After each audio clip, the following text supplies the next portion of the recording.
นลงไปซอยเขาแม่ที่ไหนลงไปซอยครับอ๋อรถประจำที่เครื่องทำงานเดี๋ยวได้ประมาณ45 กิโลจะได้ใช่ไหมทายอยู่นี่ทายอยู่นี่เดี๋ยวหรอ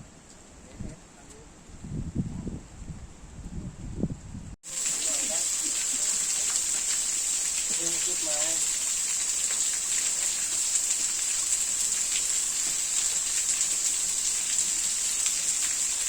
แต่คนไปยัง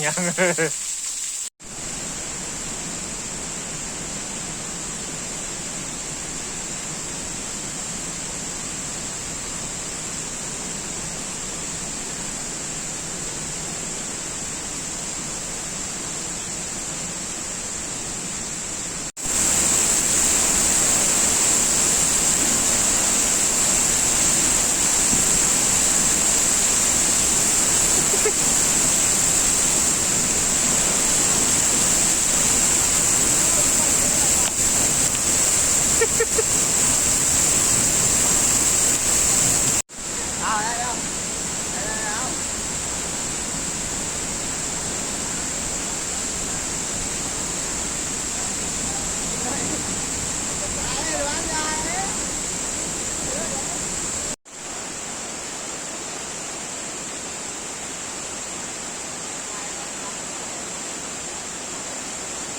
ถามแม่สุดท้ายนี่เอ้ยว่า